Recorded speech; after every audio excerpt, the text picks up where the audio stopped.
Red Nation, are we here? The best show for Chicago sports.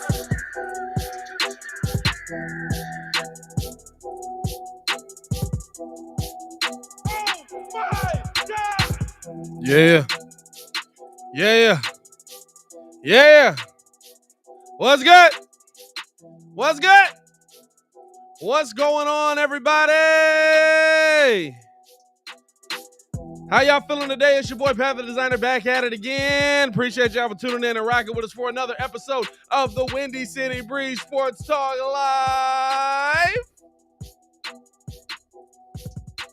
On the show today, we're going to get into Ryan Poles' interview on ESPN 1000 today. Some of the things that he said, some of the things that are interesting to take away from. Also, we got the DOSUMNU giveaway today. We're going to be giving away to one person out of the 10 qualifiers the DOSUMNU jersey. So make sure that you're in tune with us on that. Also, Fan Show, going to be taking your questions and answering them live on the show. We also gonna get into some of them press conferences over on Bears minicamp as well. So we're gonna break that down as well. Hey man, appreciate y'all for tuning in and rocking with us. As always, hit that like button, subscribe to the page. We do talk Chicago sports daily on this channel. It's the only channel talking Chicago sports, how Chicago talk. So make sure that you get in tune with us, man. Stop playing with it. It's been a good week. It's been a very good week for us. Especially here at the Breeze, man. We are growing things. We are making things happen. I am trying to pull up now because they do have the Chicago Bears press conferences live going now. So we're going to go to that already in progress. They started it randomly at like 10:50. So kind of weird there, but we're going to go to that already in progress. I believe Kyler Gordon is at the podium right now. Hold on. Happy and excited. And then this past 24 hours, I've just been having a lot of fun just being here in Chicago. I mean, I don't even feel like I've done that much, but I'm already having a lot of fun, and I'm just enjoying being around everyone. And so, yeah. Yeah, it's just a little like, the beginning, starting point. Just a lot of more days of work ahead, and I'm just excited to be on this path and go up. What do you think about coming in with Brisker? Same draft class, both in the secondary. You guys have a chance to kind of be partners here for a while. Yeah. We started talking, and I think as we build our relationship, I think it'll definitely benefit us. We definitely talk about getting together and getting the playbook and pushing each other along and stuff. So I think it'll be good for us to go back and forth with each other. So I'm happy I got him on my side. What was your initial reaction when he was drafted? When he was? Yeah, a few picks after you, and then what did you know about his? Yeah. You've crossed paths at the combine and stuff like that. Yeah, I didn't find out until like way later. But when I found out, he DM'd me, and we're immediately on the same page. So I'm just happy, I'm on the same page as him, and we're just both ready to work. So I'm excited that the DBE is, he's a long, tall safety. So we're going to put in some work. His highlights. I haven't. I'm not going to lie. So, but yeah, I'm going to go watch him tonight. How confident are you can push for a starting job right away? Day one. I'm going to do my best and everything in my power to contribute to this team, however it may be. The best way I can produce, that's what I'm going to do. So I'm going to just give my all, really. Did you play more right side at Washington or left side or both? How did they... Both, any vice versa, nickel, rotate safety, anything they needed me to do. In your experience, how ready do you feel to make an impact as a rookie, and what are your personal expectations for yourself? Yeah, I feel pretty prepared. Are very prepared. Coming from Washington, just like everything that they've taught me in the way that I prepare myself game to game and person to person and just every category. So I just know that transition from my preparation transition is the same thing I'm going to carry over to the NFL, and then while adding more tools and more stuff that I can learn. So I feel pretty good about going in there and shaking things up for sure. What have you been able to learn about this scheme so far and how you your strengths will fit into this defense? Yeah. I feel like I'm still getting into like learning all that completely. I like this defense a lot so far. What I've learned is just getting the terminology and everything like that. But yeah, we're gonna see. I guess what I'm trying to say is, what type of traits do you feel like you have in your game that'll be a good fit for this? Yeah. I mean, there's multiple traits, but I would say like as far as like this defense, I'll say as far as like playing fast, like my ability to play fast and read my keys quick, and be able to just go. So I feel like the ability that the defense that allows me to play fast, that's what I like about it so far. But there's gonna be other things we'll find out. What was it like hearing from Charles Peanut Tillman just the other day? Yeah, that was wild. I was watching the video. I'm like, why are they playing it? It's a good video. We watched them at UW all the time. We always practice the peanut punch, and then you walk behind us like, dang, that's him. Like that was cool. So just hearing what he said, like it was cool to get the information he was talking about, and it was happy to have him there. So yeah, I'm thankful. At the position, can you describe what that is for you, and is it natural, or you learn it over time? Yeah, I would say both. Just learn not to like really rush myself, and I feel like naturally I'm calm, but then even calmer when preparation comes into the factor. So when I prepare and I feel like I know everything and I prepare for every situation that could come at me, I'm very calm about it. When you say don't rush yourself, what are some things that happen that cause you to rush yourself? Yeah. So like, say like early in my college career, like not being as prepared. So I'm thinking of all these things that are going on, but the more prepared, like I know what this is, I know what that is. And you saw like my transition in college, but just that type of stuff. Yeah. One of the things that one of the Bear Scouts said stood out about you was the lack of flags, which, the technique changes from what you can get away with in college to what you can get away with in the NFL. How did you hone that part of your game to not get penalized, and how do you feel that's going to help you not draw penalties in the NFL? Yeah, I mean, so practicing it definitely would help not draw it in the NFL. But really just consistent repetition through college and stuff like that. We had I know Jimmy Lake, me and him had some flag stuff that we went through, just teaching me. And but yeah, really just the preparation at Washington and the stuff I went through. And yeah. That's something that you and Duffy worked on quite a bit. As far as like not getting flags and our technique. I know that you guys started opposite each other. Did you guys have certain things as like a tandem that you would work on specifically? I know we were very big on communication as far as like me seeing what he sees on his side of the field and vice versa. So just really having that chemistry to be able like, what do you see? What are your concepts? What are your route formations, tendencies, receivers that are giving you different moves? Like, what are you seeing? So I think that tandem itself was just good. That are in the league now, and he was on the radio. I don't know if you heard it in Chicago, and he said that you're the best athlete he's ever coached. What's your reaction to that? Thank you, Jimmy. Yeah, I do. I mean, I agree. I just, I'm ready to put in more work, and there's just more than athletic ability really at this point. I feel like now I'm just trying to keep increasing my knowledge of the game in every way I can. So really just trying to take that next step in my game as well. What does it mean to be part of that Washington defensive back? Yeah. Yeah.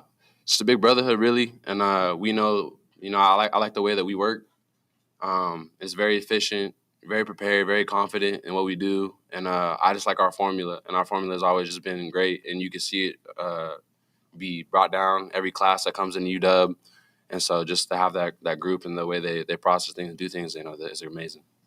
Even as a high draft pick, how do you know you're going to make an impact in the league? Is there any unknown? I mean, you never played.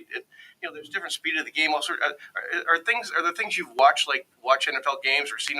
What indicators do you have that just tell you in your heart that you're going to make an impact in this league? Yeah, no, I watch the NFL all the time, and I'm constantly like a person that looking for corrections. I'm watching what can I do to get better. So when I'm watching NFL games, I'm thinking I'm taking pieces from their game. If they're doing good or if they're doing bad, that's not what I'm going to do. So just consistently learning. So I do watch a lot of games and just applying it really. Different players you've seen that you've played with or against that are making an impact in the league, and you say, hey, I can do that. Yeah. So like even the DBs before me that came out Washington, when I see what they can do and I know like my abilities, And just the players I have played with that are in the league too. So it's just Anyone in particular, or that's a kind of a I want to say anyone in particular. I've been through like a lot of guys that are playing right now, so I feel pretty good. Many of your new Bears teammates reached out to you. Yeah, they have, and they've all just been very welcoming on social media, just saying like, let's get ready to go. So I was thankful for that. It's Jalen Johnson or Eddie Jackson. Yeah, Jalen hit me up, and we were just talking about getting to work. So yeah. If they do have you move inside here, I know Ryan Poles said he liked the value of the pick because you can do both. Right. What is the most challenging part of playing the nickel? Challenging, I guess just learning their terminology, but I mean that's gonna come quick. I feel like, or I know. So I like nickel, so I don't find it very challenging. I do my job really. So I'm just excited. I'm cool. I'm ready to play wherever, honestly. So. Learning to become a technician and really taking pride in that. Do you have any specific examples of things that you really dial in on technically and have come a long way? Yeah. For instance, I would say, like in college, there'd be times where sometimes we do the thing we call offhand jam, which is basically like if they're going to the right, we're going to use our left. And sometimes I would accidentally throw my right out and lock my hip out. And so, just getting the repetition, recognizing it, seeing how it's hurting me in the game and how it's affecting me, film, and then just breaking the habit. So stuff like that. Yeah.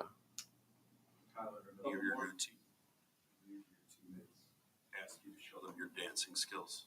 No, they haven't. I feel like they're going to though. In all seriousness, too, like, what has anyone asked you about it? I mean, now like everyone knows about it now after the draft. Have you had any new teammates ask you and just kind of curious about it?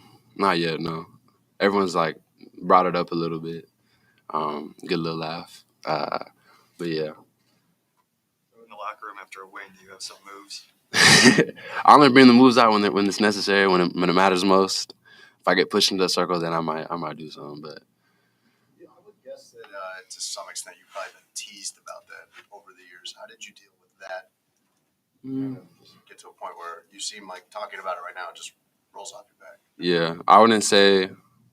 I mean, I don't feel like I was teased if they were. I mean, I'm thankful for that. My mom put me in dancing. I got to go through that and. Just the different things that I got out of just dancing. So I'm thankful regardless. I don't really, if someone's teasing me about it, I could care less. Yeah. What's your favorite kind of dance? That's tough. I want to say ballet, but ballet is super hard. That's super hard. I'm gonna go ballet though. Ballet's cool. Thank you guys. That was Kyler Gordon, new DB for the Chicago Bears. We'll be listening in on all these guys as they bring them in here. That was pretty funny at the end there, though. He's talking about getting teased doing ballet, right? Because his mom had him in ballet. But what you notice about him being in ballet, and this is something that a lot of great players in the NFL have done and have dealt with and have moved forward. And by the way, if you're in here right now, man, hit that like button, subscribe to the page. We'll be live for a couple hours today, breaking down what we're hearing right here. Also breaking down, the Bears' belief in Justin Fields.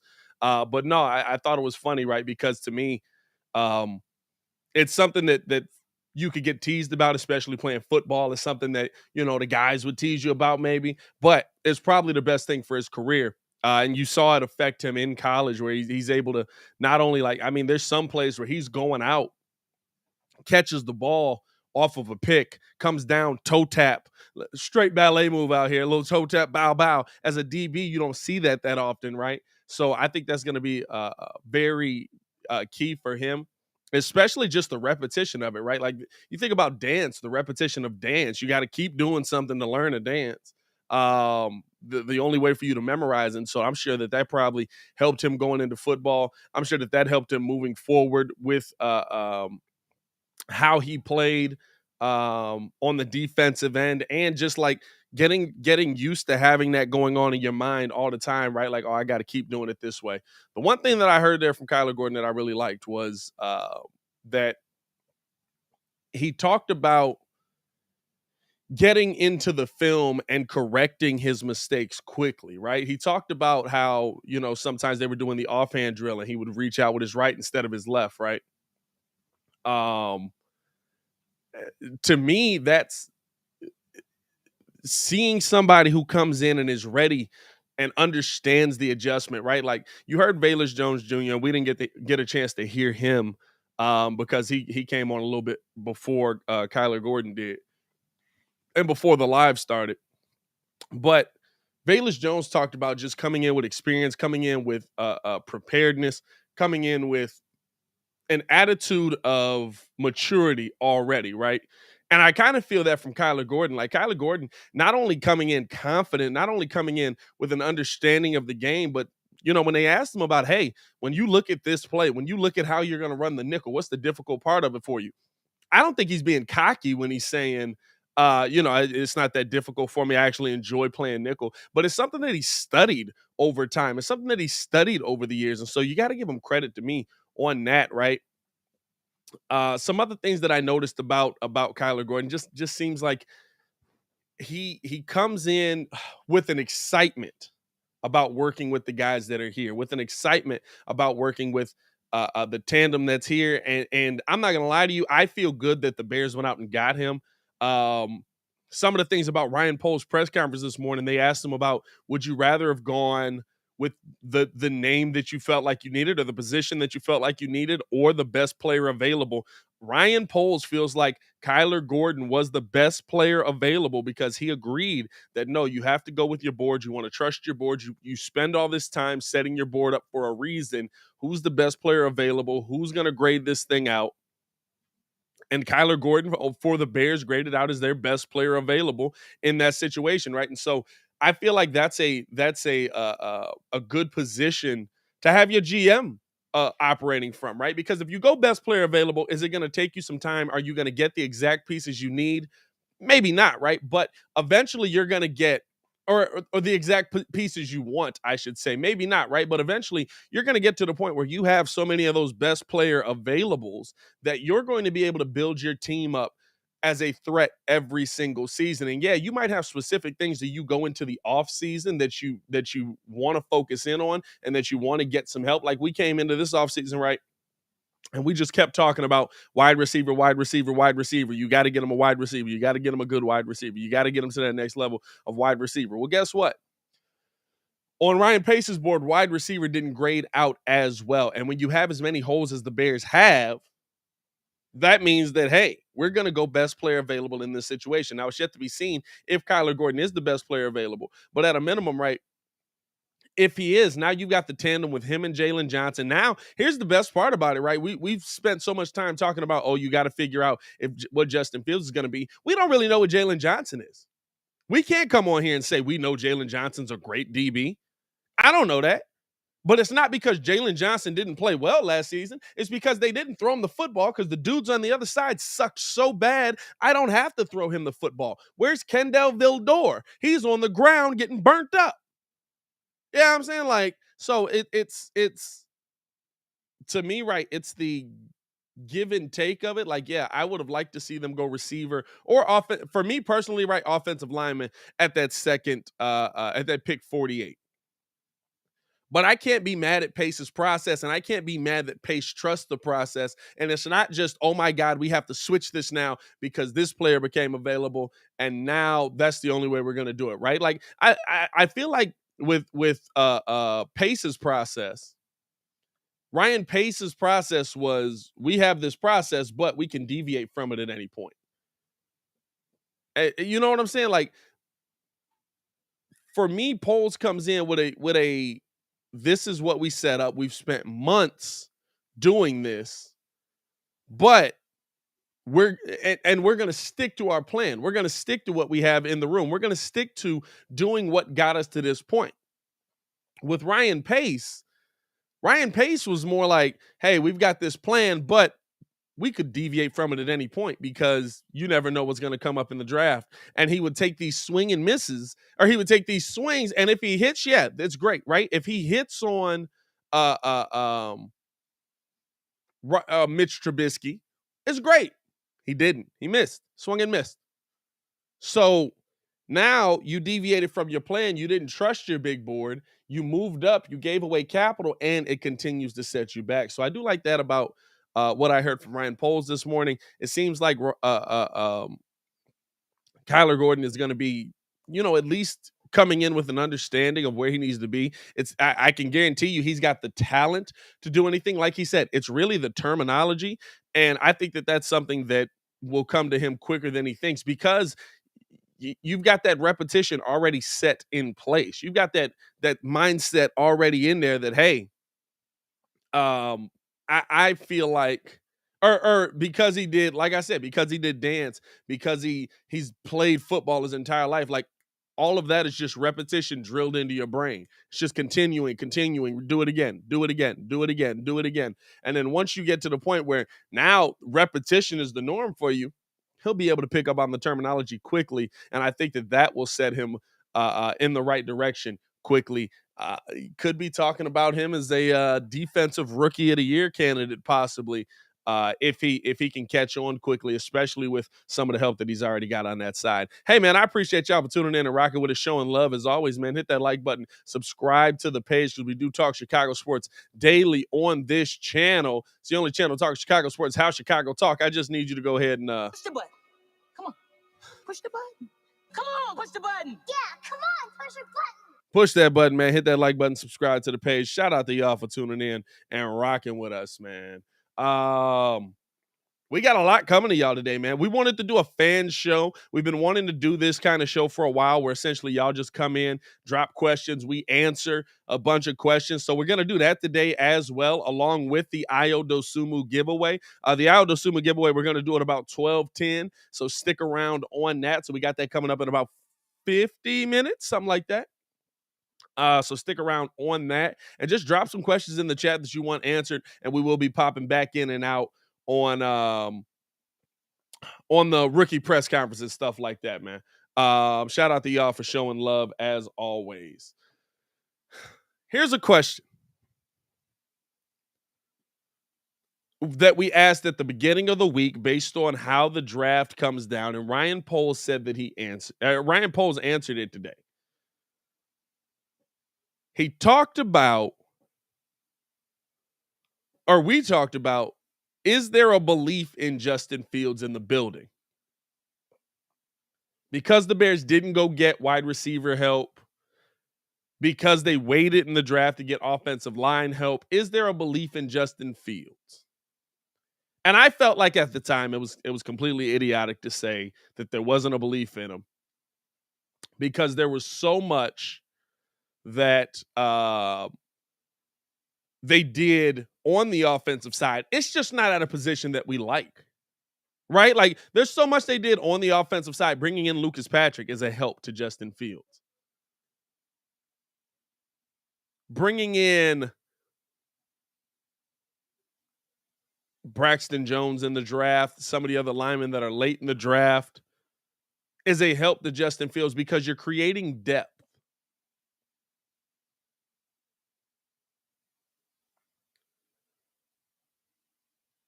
We may not view those as the glamour positions, but if you look through Bears history, what's been the reason that our quarterbacks have been so unsuccessful? It's impossible to miss as much as we have. But to me, we've been focused on the wrong positions. We've always focused on, you got to go out and get whoever it is, Jay Cutler, a premier wide receiver. What do they go get? They go get Brandon Marshall, his boy. You got to go get a great wide receiver to pick. What are we going in the draft for? Let's go get Alshon Jeffrey. Now, Alshon, a later pick, worked out. But we focused on quarterback and wide receiver so much that we haven't consistently put protection in front of the guys. I don't think there's a bigger belief. And Ryan Poles said it in his interview on ESPN 1000 today, that not only does he believe in Justin Fields, this team believes in Justin Fields, and they're going to set him up so that he can succeed. And that's the biggest thing. I've seen, not to say Justin Fields is at that level, but I've seen mediocre wide receiver talent work well if a quarterback has time to get him the ball. As long as they can get separation, there's an opportunity for you to do that, right?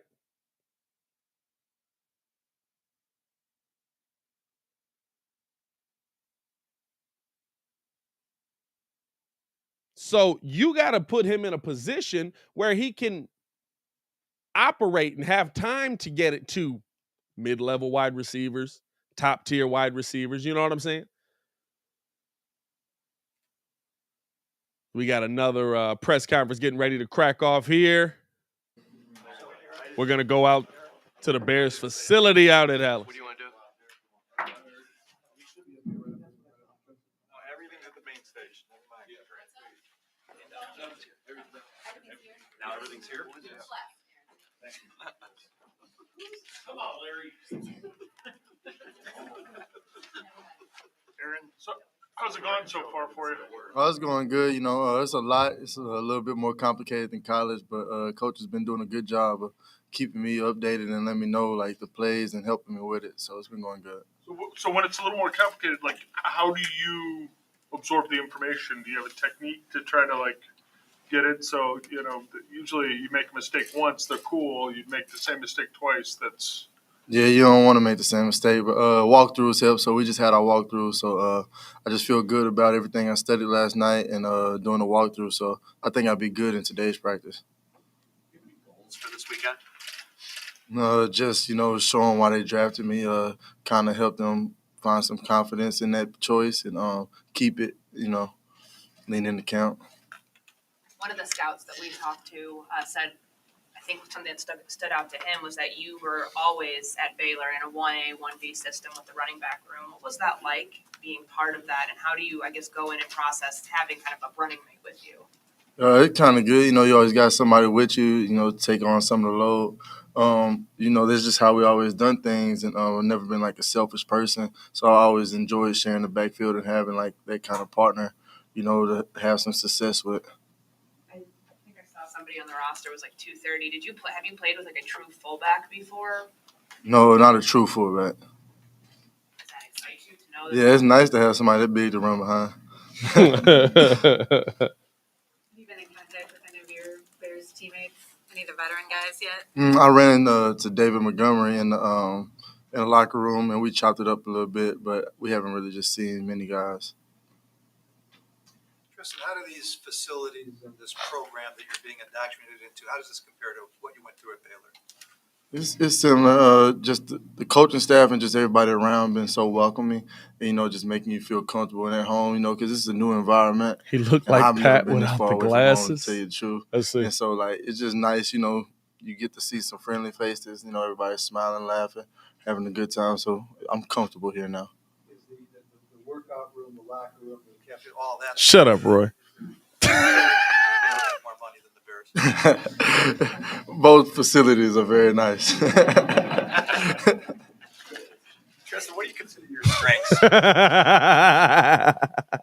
Just my ability, my vision, and speed, just to find the hole and hit it, and then just the speed to pull off, you know. So I feel like that's my greatest attributes. Do you ever return from college? That's your favorite? Probably the Iowa State one because I caught it. I caught it in the huddle, so it's probably my favorite. You said after you were drafted that you felt like your receiving skills are one of the biggest, you know, attributes you can bring to this team. What makes you so good as a receiver? Just because that's the position I played my whole life until I got to college. So, you know, that's the thing I'm like most comfortable with is catching the ball and making people miss after I catch it. Did your phone not work when they called you during the draft? Oh, my phone wasn't working. Were you like in a cave or? Oh, I was out in the country.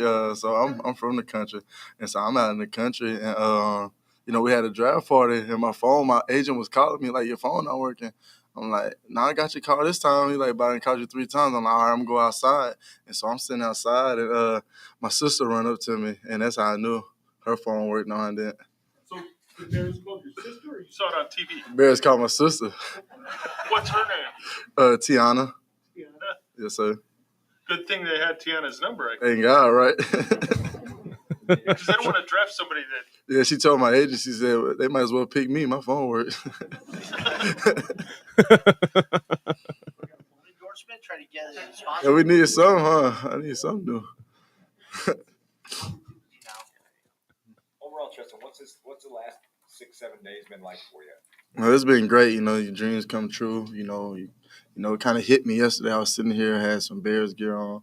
I'm like, I'm in the NFL now, and it's even more of a job now. You kind of see it, and so I'm just excited. I'm really excited.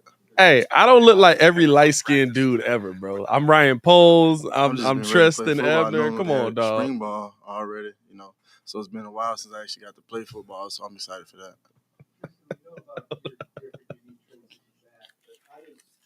I can't even argue it though. I see a lot of outside zone, and we've been going over there a lot, so I feel very comfortable running outside zone. That's the offense I ran this year. That's all we ran. And so I'm excited to show that side of my game too. Oh, that's what happened when you talk Chicago sports. He said, "See what you would look like after a couple push-ups." Forget you, I watched a dog. lot of Devin Hester. Yeah, I watched a lot, so it's nice. I was joking with the equipment guys. I'm like, Lamar Jackson, number 23. I'm like, I hope he let me buy it from him. It would be nice to put that number on. It put a little pressure on myself, but it's the kind of pressure you want. I just hope I can be half of what he was, They're running another return man with Velus Jones. You just said you like putting that pressure on yourself. Are you looking forward to a little friendly competition? Oh, yeah, I love it. It's nice. And we'll be able to push each other. I watched some of his tape, too. He's really good.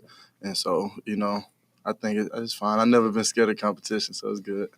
You said you ran into David Montgomery. How much did you know about him and Khalil Herbert in the Big 12? Well, I played against Montgomery, and I remember both of them.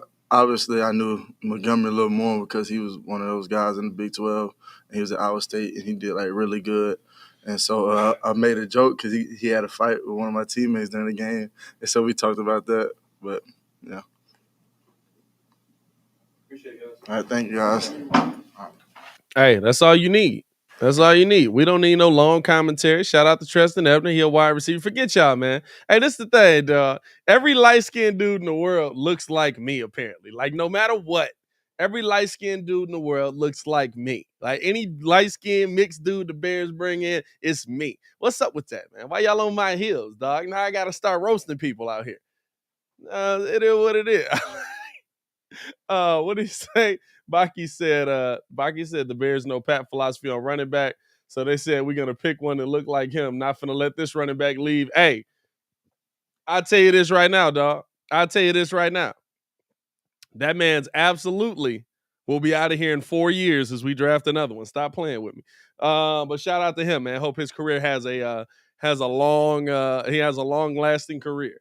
But that's pretty wild, dog. I'm not gonna lie. I take that one over polls. I feel like y'all stretching it a little bit with polls, right? I take that one. Okay, I give you that one. I'll hold that.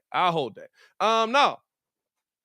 Tristan Ebner, nice player. I like where we got him right. I feel like you did bring him in kind of to be a return man. And then slowly work his way into that running back room, right? I could see him probably more on kickoff return, and you use Velus on punt return, which some teams do, right? You split the time between them. But I feel like he said, the interesting thing about him, not only just the speed, right? He's got a 4.4 40 time, but his ability to catch. He played wide receiver his whole life.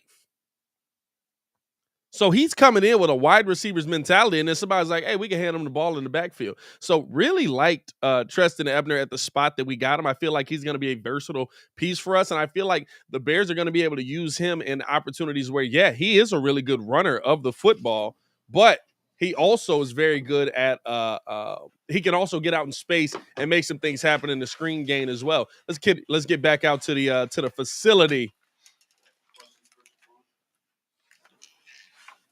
So we got Jaquan on the mic. Jaquan, Tyler was telling us that you guys have been in touch, getting on the same page. What's it been like coming in to the building with a defensive partner? It's been great, just talking to him, make sure that we got the playbook down and, things like that. But, just make sure I have that chemistry with my teammate, welcome, we both came in, but, just make sure that we're both comfortable and that we could play fast out there on the field. And then, off the field, also had that great relationship. Yeah, how about just having like a friend having similar experiences going through stuff on the field together, but also off the field, becoming a professional football player? It's got to be a benefit for you. Yeah, it's great. Having him come. We came in at the same time, and then 86 we in here, also man. Hit came that in like on button. our top 30 visits at the same time. So we end up talking, there, and I got to know him on the 30 visit, and then we end up playing for the Bears. Getting drafted in the second round, and just having him come in, it's been a lot easier too, because I could communicate with him, about the plays, and then talk to him, off the field also.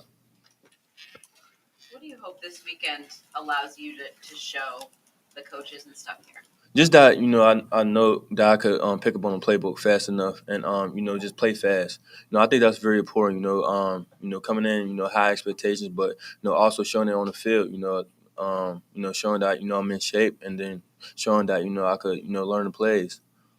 You're a guy who's been praised a lot for vocal leadership. Can you kind of just describe your comfort in that role, and then also kind of how you'll transition coming up to this next level and trying to feel that out? So just being a vocal leader, just good or bad days, just always being a leader, just always letting people know that you're there, but just having your teammates be comfortable, really just out there just trying coach everybody up, or coach myself up, just always trying to be a coach, transfer here, just really just be myself, don't be no one else, but just carry that leadership to the Chicago Bears also. I've been used to being a leader, so just come over here, learn under these guys. But at the same time, I could be a leader also. I need a counter. Jackson at all? No, sir, not yet. When you're trying to hold your teammates accountable, how does that accountability maybe start with yourself and your own approach to whatnot? With myself, just make sure I'm doing everything right before I make sure everybody else, before I hold anybody else accountable. Just make sure I'm doing every single step right. Showing up early. Showing the means early. Being out there on the field first. Just doing everything right. So when people do look at me, he's like, oh, he's doing everything right. He looks great on the field and he looks great off the field.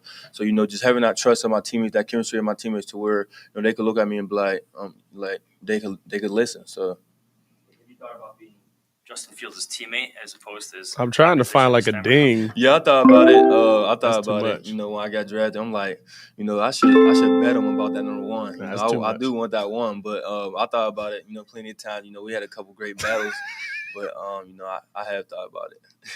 Face him in practice, though. Yeah, I'm gonna face him in practice. I'm gonna get some back. Yes, sir. I met him last year. The first game against Wisconsin. He had some tips when I was on the sideline, and he had some tips, at the end of the game, and then I ended up getting his number. So we've been communicating, here and there. That was my question. You talked to him at all about being a 5th round pick, day-one starter, experience here in Chicago? I haven't talked to him, since I've been drafted, but back when I was playing and I was in college and he was with Green Bay, we talked a lot. What do you describe your style of play? I'll say old school. I feel like I'm an old school safety. I feel like I love being physical, but at the same time, I can show my versatility in the back end. I could attack the ball, I could cover, and then obviously in the box, I love to hit, love to tackle, and take on blocks. So. Hey, Almighty, he close. Nah, he definitely just nervous. This probably his first. I love being around the football. Like, so focus say, on you press being in the conference. box. Just because I'm, I can make tackles right there and things like that. But if coach, asked me to go back there, I would. Do you have any old school safeties that you admire? Yes, sir. Sean Taylor, Ronnie Lott, players like that. Ed Reed, Troy Polamalu, people like that. He got a good list. Last week was saying that he was at the Maryland game. Do you remember the pick you had against the Maryland game? Yes, sir. Can you describe that play? Cache, So the chat gonna roast. The quarterback was scrambling. I believe we probably in like a float coverage, a float concept, where I just read number 2. And, when it's rollout, we just attach. That was our rules, attached to the nearest receiver. So, I was just trying to find the nearest receiver. He threw it up. I went to go get it. And, got tackled. You mentioned high expectations earlier. So for yourself personally, as you come in, are you thinking about starting? Are you targeting that? How do you want to go about proving to the Bears that you're Is he thinking about starting? Ain't nobody else in there. starter in this league as a rookie? Just taking it one day at a time, being where my feet is, just coming in and working very hard, every day, working to be a starter, because I know, obviously I'm coming out the bottom of the depth chart, but prove that, I could be a starter and keep working hard, earn that position, earn that spot, but, just keep working hard every day and being where my feet is, not think about the future. What do you think about the aspect of this opportunity where you're coming in new, but also this coaching staff was new, this defense is going to be new? It is, you're coming in right on the ground floor of something. Can you repeat the beginning? But what do you think of that aspect of your opportunity? You're not coming into an established defense. You're coming into something that they are just starting to build. I think it's a great opportunity. A new staff. A lot of new people and a lot of new faces. I think everybody wants to change this around. And that's what they brought me into. Here too. To change it around. So I feel like me coming in. with the new staff. A lot of new players. A lot of new people. It fits right. So it's a great opportunity. A lot has been made over the last week about a Bears scout describing you as poor, hungry, and desperate. What was your reaction when you heard that, and then also the reaction to all of this discussion over the last week? To be honest, I really didn't really pay attention to any of it. I probably heard about it a little later. I was still enjoying my time with my family and things like that. But the Bears organization, did a great job, communicating with me and things like that. So, I really don't let things like that get to me, because I already been through a whole lot. So, people say a lot of things, but that's not really, who I am. You can't judge a book by its cover. I'm actually, a great person, a great football player.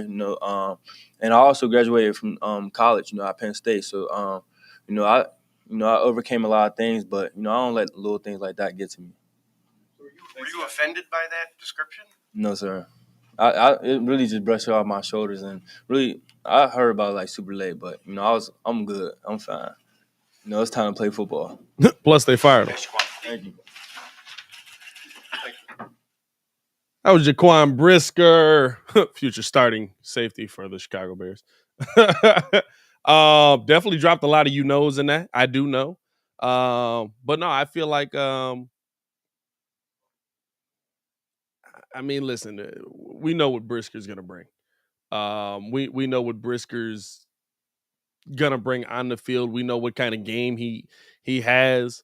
I like how Baki said what he say. He's like, "Come on, Pat, how you gonna disrespect Dane Cruikshank like that?" Yeah, no. Hey, look, Cruikshank gonna be the tight end stopper. That's it. But no, I feel like listen, we poking fun at him, we dropping a messing with him on the knows and stuff like that. But if we being 100% honest, this young man's going to come out and ball out for the Chicago Bears. I think it's a great pickup to me, grabbing Jaquan Brisker.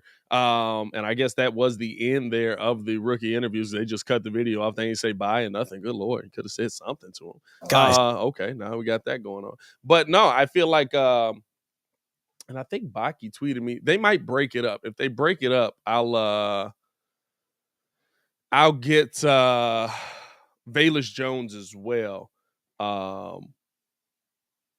But I feel like, there's a lot to be said for the picks that Poles has made and the impact that they're going to make right away, right? Like, you talk about Velus Jones, whether Velus Jones is the player we think he's going to be or not, we're going to know that pretty quickly because he is 25 years old. And there's something to be said, right? Like, everybody piled on, like, he's 25 years old. I was a little stunned by it when it came out. I'm not going to lie. If you go back and look at the draft video, you saw kind of me and Kid just kind of staring off into space, But the interesting thing about Velus to me is that we've talked about how the NFL and the NBA, to be honest with you, has gone to, hey, let's get the youngest player available, where a player that stayed in college like they used to back in the day comes into the NFL developed and ready to go. We'll know what Velus Jones is pretty quickly in this NFL, I would believe. The maturity of it. And I feel like at, where do you go, 71? That's not a bad move to make. Like I still would have gone offensive line, but I would have gone offensive line heavily early in this draft. But maybe Poles didn't grade him out that way. But at 71, you're getting a guy that can impact you this season. You got 2 guys in the second round that can impact you this season. We're going to see what these guys are. Listen, you can say whatever you want, whoever's going to start, unless Thomas Graham shows he is ridiculous to start off this season. You're going to see a disgusting tandem. And Thomas Graham could be slotted in there as well, right? Like it's going to be interesting to see how quickly they're able to develop this defense. And I think that's going to be the one part you're able to focus on. But even on the offensive side, right, some nice pieces. How quickly are you going to be able to get them in there? How quickly are you going to be able to work them in? And like we said, there is a belief in Justin Fields, and Ryan Poles said, no matter what, we're going to make sure this kid succeeds. I feel like at a minimum, he's done that, right? Everybody else is going to have a learning curve, and they might be able to come in and impact right away, right? But everybody else is going to have much more of a learning curve. At least at a minimum, he's got a couple of guys who have been here for a season. He's got Lucas Patrick, who already understands this system. I think that's the biggest key for Justin. I think Lucas Patrick out of anything is the biggest key for Justin Fields coming into this, right? Because to me, you need somebody that can get that system in place quickly. You need somebody that can explain what Luke Getsy is going to do quickly. Your center needs to be, at a minimum, if not the smartest player on the field, the second smartest player on the field.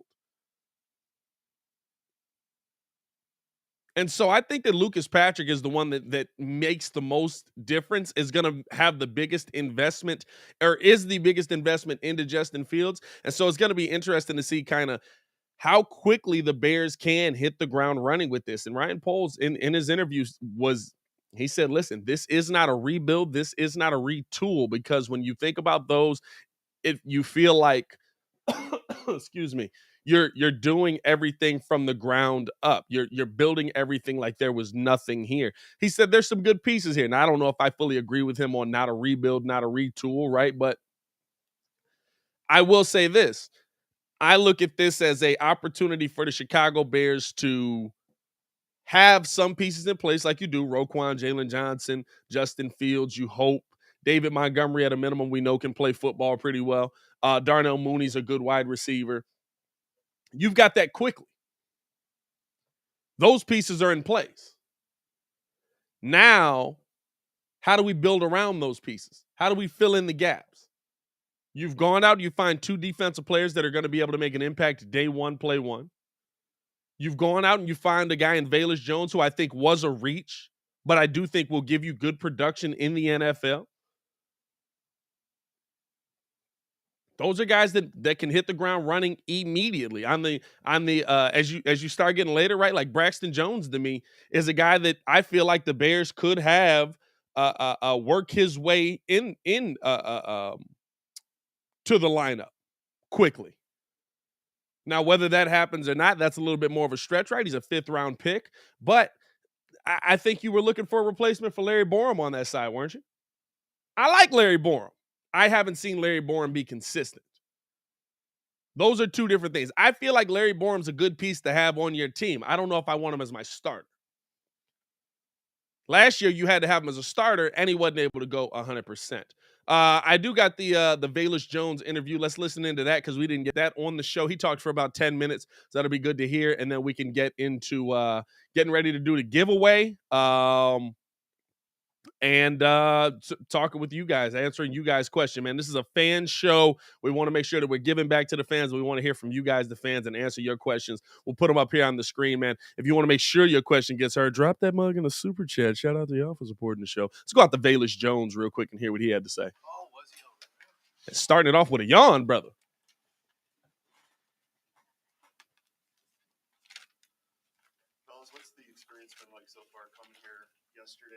the new teammates and coaches and today getting on the field?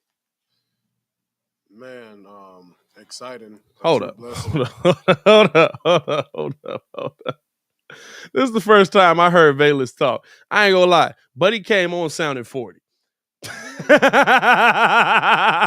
You can definitely tell the difference in the 21-year-olds and the 25-year-old. That man said, man, dog, that came on blessing, man. You know what I mean? Let's go. Coming in, it still doesn't feel real yet, so we'll see when I put on the helmet for practice today. Really just, just taking everything in and, establishing a role on this team. What have your interactions with Justin been like so far? I haven't seen him yet since I've been down here, but we've been texting. We've been texting on the phone and FaceTime and just, manifesting, what's to come. But, yeah, pretty much. Most likely I'll probably link up with him when I get back out here. To us when we talked to you on the phone last week, when you think him as a return man, and what strikes you, and why did you bring his name up when you thought about the Chicago Bears? Man, when I think of David Hester, I think of greatness, fearless. It just seemed like he slowed everything down from like his cuts, his decision making. Like we knew, even on Madden back in the days, like he was like a 99 overall speed, or I'm pretty sure. And so like his craft, it's just so much, that goes with his game and stuff. And, I was watching him ever since, I was young. Was a huge impact on my return game as a kid. But when his name comes up, I think of greatness. What did you realize in your football career that returning was something that you had gifts with?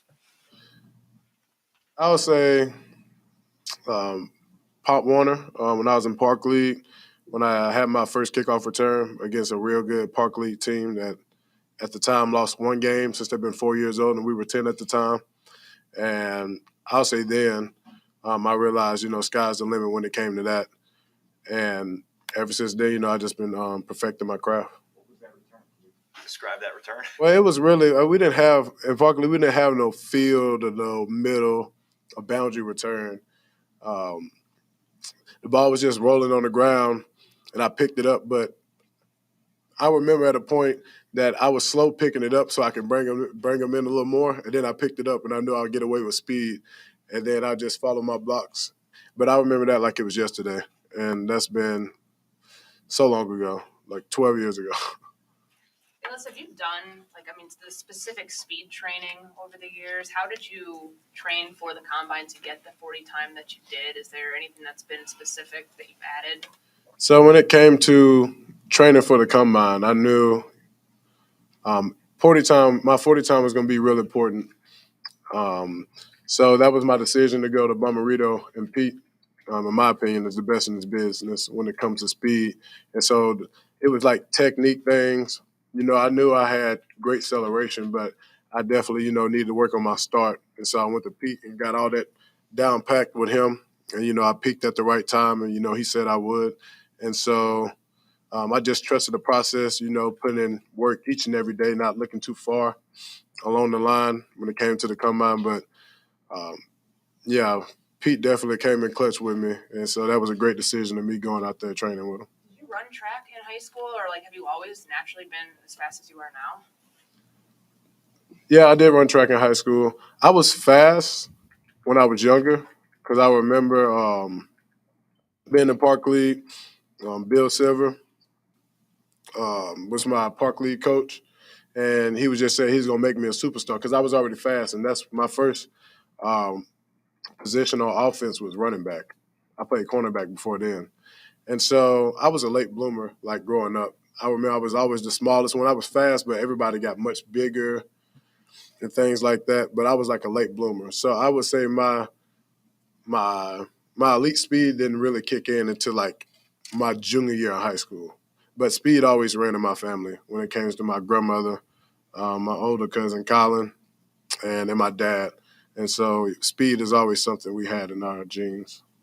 How much does being a return man impact your development as a receiver? Because at this level, there's a lot to learn.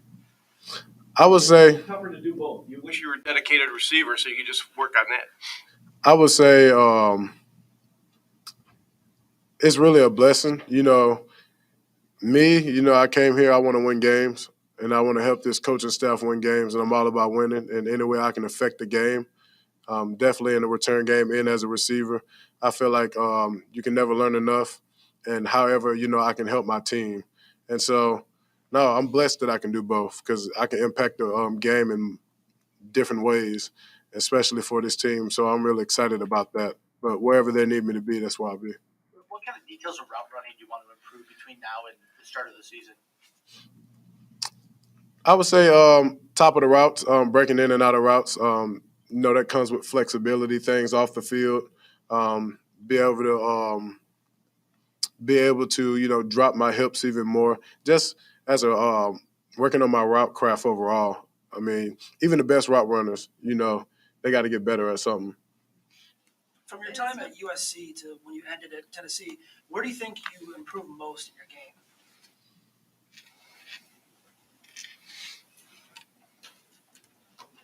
I would say it was all about playing time.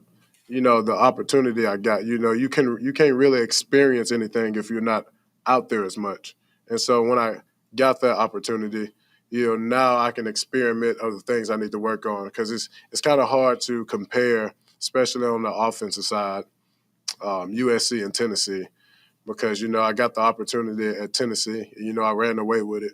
But now I can actually compare my Tennessee career to my rookie year.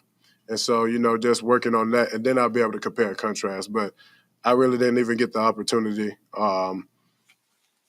like I did at Tennessee. So those two are like kind of, you can't compare those. Do you think that eventually, that we'll recognize that being 25 years old is actually an asset as you make this tradition? You think that's a benefit to be a little bit older? It is a benefit because I'm coming in with maturity. I'm all about my business. I was young, but now that I'm older, I realize like what's at stake. And this is the best job in the world. And so, like I said before, they're getting a guy that's mature, don't care much about partying, just coming in, and I'm ready to establish a role in this team to help us win games. Definitely, my mind is screwed on right. And so, yeah, they're definitely getting a mature guy that's all about his business. Is going to help this team in a way possible. And when you talk about being a late bloomer, do you feel like as a football player that actually, were you able to use that sort of mindset to help you with your development as a football player, maybe coming on a little bit later? I would say, yeah, with the are you saying as a You talk about being a late bloomer, like did that help you? Like become a better football player, maybe taking a little bit more time to develop than maybe other guys? Oh yeah, it definitely helped me, especially like I said, being a late bloomer growing up. I had to up my game, if I can say, especially being around my older cousins and stuff, them being much bigger than me, and things like that. I feel like it pushed me, it drive me harder to get where I'm at nowadays. And it all came with like off-season work. Even in high school, I was always at QB Country with David Morris and Jack West, working on my craft, even when it wasn't my time to shine on the football field yet. And so that all came with like extra work and off-season work. When it comes to the receiving element, you personally, I mean, there's a clear need for production at receiver on this team. How do you, even as a rookie, how do you look at that as an opportunity? How do you view it coming in, and what do you hope to accomplish? Show them the reason why I'm here in the first place. When the ball touched my hand, make a play. Charles Tillman addressed the team earlier today. No, he's a defensive guy, but what did you take away from hearing him speak to the team today? You talking about the meeting yesterday? Okay. Man, it just shows like the passion, especially the passion he played with. And it goes for even the offensive ball, the passion you play with, the greatness, the determination. It really fired me up, even though, he was a defensive sided guy, just showing like even the history here, what are the standards. And so, yeah, that definitely fired me up as a receiver. Thank you. Gordon will be up soon. That's Velus Jones Jr. breaking down his thoughts on rookie minicamp and where he's at coming into this thing, man. Hey, we appreciate y'all for tuning in and rocking with us. As always, man, hit that like button, subscribe to the page. This is the only channel that's talking Chicago sports, how Chicago talk. So make sure that you get in tune with us. Ain't nobody else giving you this level of content out here, man. Stop playing with us, man. Y'all need to go ahead and just Push the button. Come on. Push the button. Come on, push the button. Yeah, come on, push your button. push that like button, subscribe to the page, man. We do appreciate all the love and support. We also are going to be giving away this DOSUMNU jersey in about 10 minutes. So make sure that if you're entered in the contest, there's 10 names that qualified. Q, Jamal, Shay, Angel, Marv, Mike, Jeffrey, Chef, Mac, McSeason, James. Make sure that y'all are ready to go and are in here for the DOSUMNU jersey, man. We're gonna have that spin randomly come through. I'm looking at the wheel going a circle right now. First things first, though. Hey, let's get this ad read out the way and then get into some of your thoughts, man. We also want to get into how you guys felt about what you heard from these guys. What'd you feel about Velus Jones Jr.? What'd you feel about some of these some of the other rookies that we saw coming in here today and just giving their thoughts on this whole thing, man. But first, I do got to tell you something. It's spring, or I had a stroke right there. Y'all saw that? It's time to dig yourself out of winter hibernation. Spring is here, and it's time to get sprung with Blue Chew. That's right. This episode is sponsored by Blue Chew. Guys, confidence can take you far in life. It can also help you in the bedroom, especially when it comes time to step up to the plate. That's where Blue Chew comes in. Blue Chew is a unique online service that delivers the same active ingredients as Viagra and Cialis, but in chewable tablets and at a fraction of the cost. You can take them anytime, day or night, so you can plan ahead or be ready whenever the opportunity arises. You know what I'm saying? The process is simple. You sign up at BlueChew.com, consult with one of their licensed medical providers, and once you're approved, you'll receive your prescription within days. Best part, it's all done online. So no visits to the doctor, no awkward conversation, no waiting in line at the pharmacy. Blue Chew tablets are made right here in the U.S. of A., and so they're prepared to ship to your door in a discreet package. And here's the thing, with Blue Chew, men everywhere are excited to see the postman, because when your package has arrived, your package has arrived. You know what I'm saying? So here's the thing that we need you guys to do, man. Go over to bluechew.com and use the promo code Windy City for and just pay $5 in shipping at checkout. That's BlueChew.com, promo code Windy City to receive your first month free with just $5 in shipping. Visit BlueChew.com for more details and important safety information. And we thank Blue Chew for sponsoring the show. Now, what are your thoughts? What are your thoughts on where the direction Ryan Poles went and where this team is set up for the future? Because to me, you can't undervalue bringing in guys that are going to make an immediate impact. Do you like that Poles went best available player in his mind off of the board, or would you have rather gone for a position? I'm okay with best available player. I really am. I'm okay with going to get the best available player. Because if you're going best available player, eventually you're going to get enough of those pieces that your team moves in the right direction. When you go for need, when you go for need, it's a complex thing. When you go for need, like the Buffalo Bills did.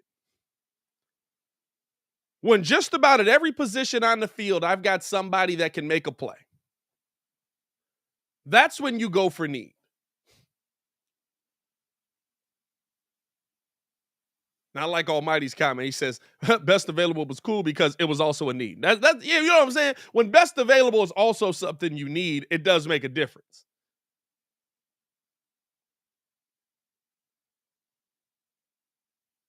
But I like going best available over something that you just need, right?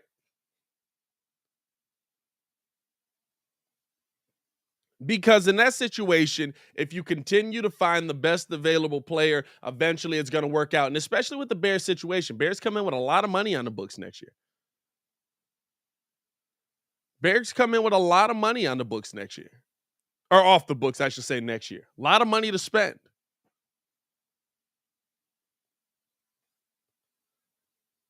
So it's gonna be I think the turnaround for the Bears is gonna be a lot quicker than most people think. I think that the turnaround for the Bears is gonna be a lot quicker than most people think. I feel like this is a situation where, yeah, starting this thing off, there's gonna be some speed bumps, right? Starting this thing off, there's gonna be some speed bumps. There's gonna be some tough times. There's gonna be some struggles. But you're going into next season, you want to see, hey, can Justin Fields play? Hey, is David Montgomery going to be here, or does this kid Treston Ebner work out? Hey, how's our DB room? Or we got to go address that in the draft. You know, I said it in the video yesterday, right? Like, we have to watch how we're evaluating these players. The biggest thing that I had an issue with Mitch Trubisky was when everything was working,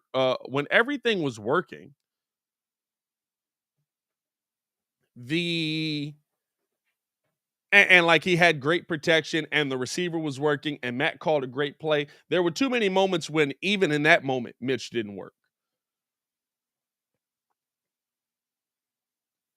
But when I looked at Mitch, there were certain games where I couldn't say, oh, Mitch Trubisky is a problem here. There were some games where Mitch was throwing dots and his receivers were absolutely dropping the ball.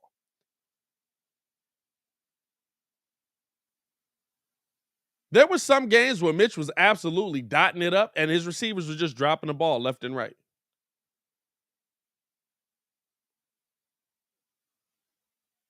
Allen Robinson.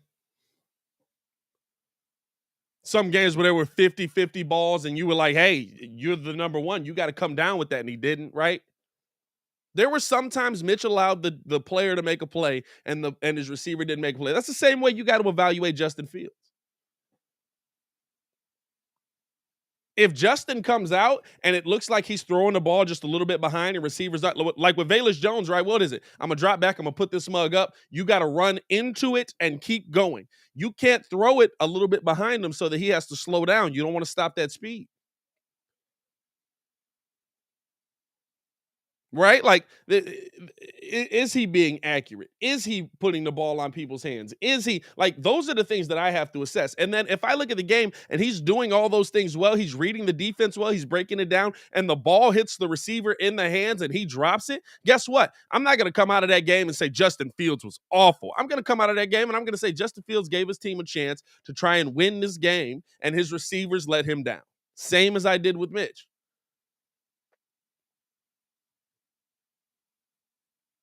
But we have to be honest in our assessment, right? And here's the biggest thing. Like I said earlier, when we're going into next season, I need to know that whether Justin's the quarterback of the future or not, that whoever we put back there is protected. Don't let Justin's future be predicated on a question mark. Let's be real. Bears fans, Mitch is going to Pittsburgh. Are you 100% certain he can't play? For me, I feel like he can be an average quarterback, best backup in the NFL type of player. But I'm not certain about it. I could be wrong. You know why? Because when he was here, he had Matt Nagy. He had a failed offensive line consistently. And he had a coach that wouldn't go to the run game.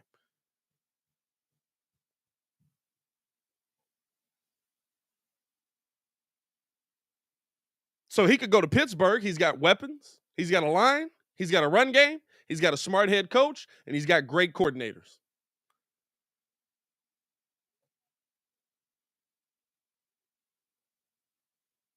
He might prove everything we thought about him wrong in one season. Now, he might also lose his job to Kenny Pickett, seeing as how he's from Pittsburgh and went to Pitt and is the hometown kid, right? Like, I feel like the pick of Kenny Pickett, like Kid was talking about how what was he saying? Kid was talking about how, by them not going Malik Willis, he felt like it was a better situation for Mitch. And I was like, I feel like it's worse. I feel like it's worse because, like, this is the kid that's supposed to be right in there. You know what I'm saying? This is the kid that was supposed to be, hey, I grew up in Pitt. I went to Pitt. Now I'm playing for the Pittsburgh Steelers. Like, that's a perfect storyline. Y'all know it's all about the storylines. If he shows any promise, Mitch ain't going to have a job there long.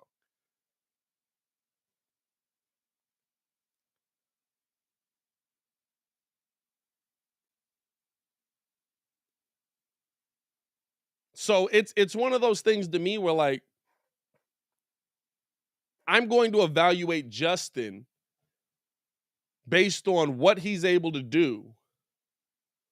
But I also want him to have the best opportunity to make a decision. And by doing that, you go offensive line. I like that Poles went offensive line. Hey, you also have to know if these guys you took in the second round last year suck or not.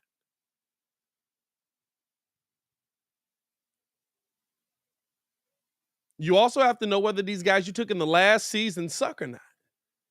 Took Tevin Jenkins in the second round. Can he play? I don't know. Hope so. So I want all those questions answered before I go into my off season.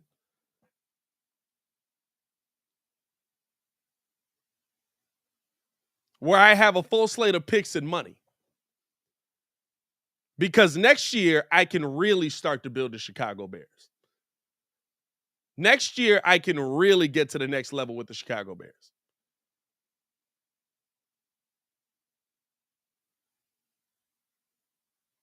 And that's where it is right now, man. That's where it is. Hey, we appreciate y'all for tuning in and rocking with us, showing love as always, man. We're going to be giving out this DOSUMNU jersey. We also want to hear from y'all. I see some detractors in the chat. I see some supporters in the chat. So we'll get into all of that as well, man. This is a fan show. We're going to talk with the chat. We're also going to talk a little bit about that top the playoff games we got tonight. Game threes, we got a couple of good ones tonight. Hopefully, we'll see if they end up being good. But we got a couple of game threes tonight, man. But hey, first things first. Hold on, let me grab this mug here real quick, man. Let me grab this mug here.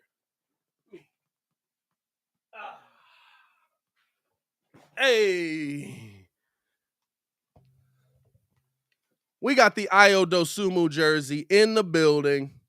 Yeah, I'm saying it's focusing on me, so don't worry about that. We're giving this away at 13K. We have crossed 13K. Shout out to y'all for pulling up and showing love. And so we pull up the wheel of giveaway. Dun, dun, dun. Let's see if I got some music for this. Hold on. Let me see if I got some music for this. Let me see if I got some music for this one real quick. See if we got like some game showy. I don't know. Let's see if we can take this mug to the next level, man. Let's see. I don't really got no game show music in this mug. I ain't gonna lie to you.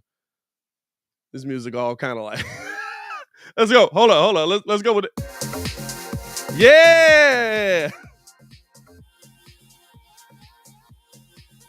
There we go. So we got Marv, Angel, Shay, Maul, Q, James, McSeason, Chef Mac, Jeffrey, and Mike. Who will win the DOSUMNU jersey? Here comes the spin. And the winner of the IO jersey is... Is it going to stop? Shay! Shay, a big supporter of the channel, showed love all season. Shay, shout out to you. You do get the DOSUMNU jersey. All right, we got to stop this music. I ain't going to lie to you. The music was wild, dog. Shout out to you, Shay. Hey, here's the thing, though. We do got to let y'all know this, though. Hold on. Give it a sec. Let me take this off the screen here. Bow. So y'all have seen the IO jersey. Shout out to you, Shay. Shoot us the information. Hit me in a Discord, in a DM or something like that, or just email it to me. And we'll get the jersey sent over to you, my boy. Here's the thing: should we? Hey, kids in here, should we reveal the next jersey now? We're gonna be giving another jersey away at 15,000 subscribers. 2,000 subscribers to go. Should we reveal the jersey now? Or should we reveal that mug when we get closer to the 15K? Y'all want to see what the next jersey is? Because hey, it's getting wild in here. That was the regular one. Can I send you some in the DM? Yeah, bro. Just shoot it to me in a DM. Just shoot me your information, and we'll send you the we'll make sure that the jersey gets to you. It'll be nice and gift wrap. Should we drop the next jersey now? We're gonna drop it now. Kids said go for it. Kids said go for it. Check. Let's do it. Hold on. Let me grab this mug. Don't worry about it.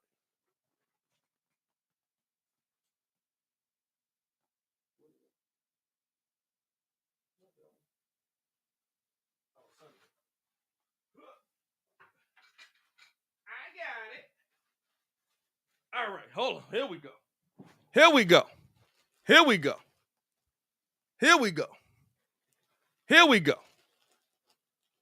The next jersey that we're going to be giving away at 15K is going to be the My City Zach LaVine jersey from last season. Hold on, let me get this. Hold on, let me do this because I don't like that. I don't like that right there. I don't like that. I want y'all to see this, man. Let me stop that right there. Bow. Hey. Ooh. Ah.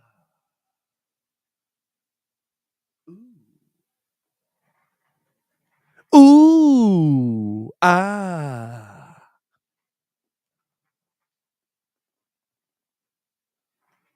So when we get to 15,000, that'll be the next one that we give away. Make sure that y'all tune in and show love on that as well. And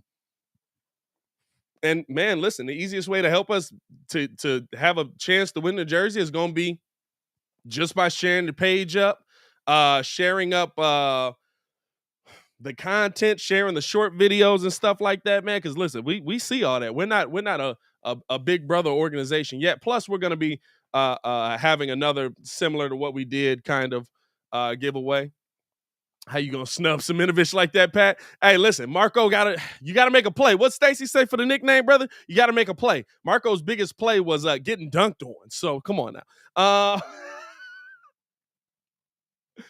Sent you a DM on IG. All right, Shay, we got you, my boy. We'll get the jersey to you, man. Expect it in I don't know how long it take for mail to get to places, but expect it in a couple of days, I guess. Roy said, turn on the music. Hey, man, shout out to y'all for tuning in and showing love, man. Hit that like button, subscribe to the page if you haven't already done so, especially knowing that when we get to 15K, we're going to be giving away another jersey. We appreciate y'all for getting us across 13K. Y'all don't understand. Like, it really is a family in this mug. It really is a real family dynamic in this mug, man. I really do appreciate y'all for showing so much love. The fact that we've gotten to 13,000 subscribers. I asked Kid yesterday, I was like, when did you come on? He was like, oh man, I came on when we were still under 1,000 subscribers.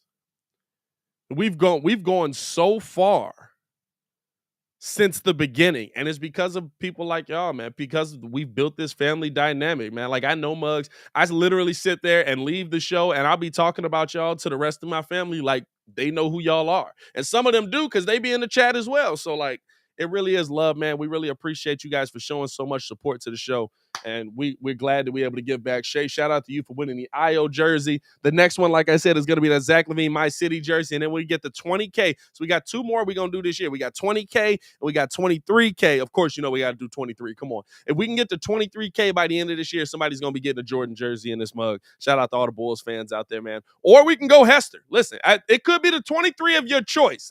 Maybe we'll do something like that. The 23 of your choice. We got a bunch of them to choose from in the city. You can go Jermaine Dye, you can go Jordan, you can go Hester. I feel like Jordan is an easy one. Yeah, I mean, I feel like Jordan is an easy one. So big love to y'all. Appreciate y'all for tuning in and rocking with us as always, man. Let's keep this mug going.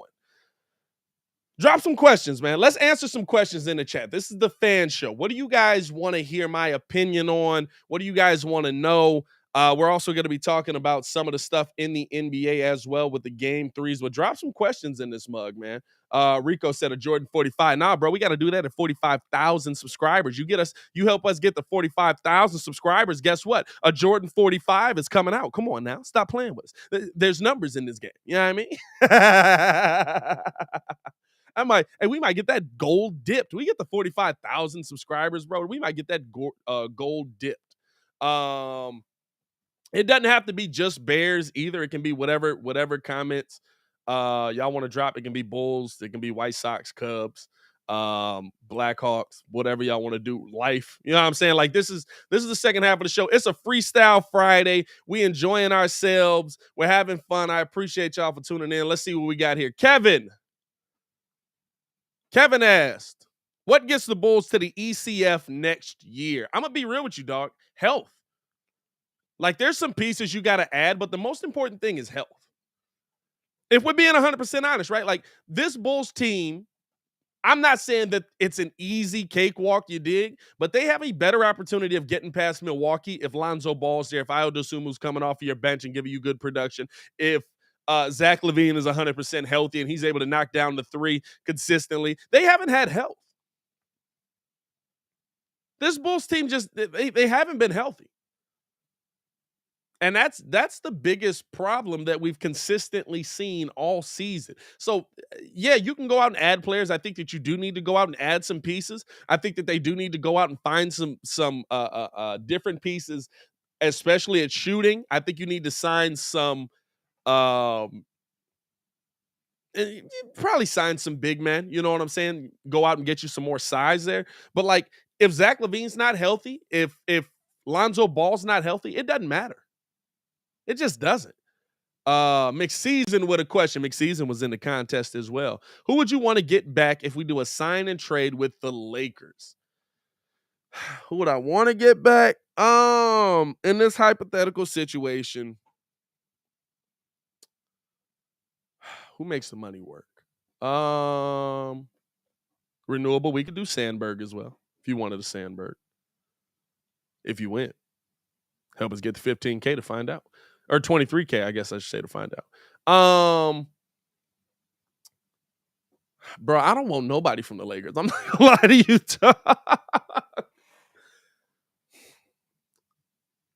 You got to send me Anthony Davis and somebody, right? Because I'm sending you a player that can play. I know kids said, like, you're not getting two pieces for it, but I feel like if I'm not getting two pieces for it, I'm not making the move.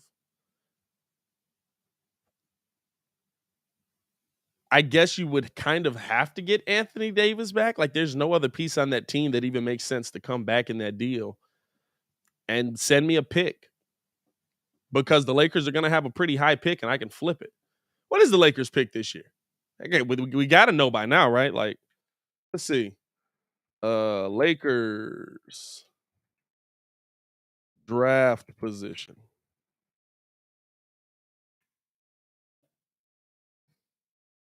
Los Angeles Lakers future draft picks. Let's see. First round. Oh, they don't even have one. Because they traded it to the Pelicans. Is that facts? They don't have one? Oh no, the Pelicans sent them, traded Anthony Davis, Pelicans swap. Oh, they swapped first round pick. So they got the Pelicans first round pick this year. And the Pelicans made it. And the Pelicans made the playoffs. That's pretty funny. That's pretty hilarious. I'm not gonna lie to you. So dang, yeah, they're gonna have to figure it out. Shay says, shout out to Shay, our winner. Should the Chicago Bulls draft EJ Liddell? No, Bulls shouldn't draft anybody, in my opinion. Use that pick to go get you a player that's ready to go now.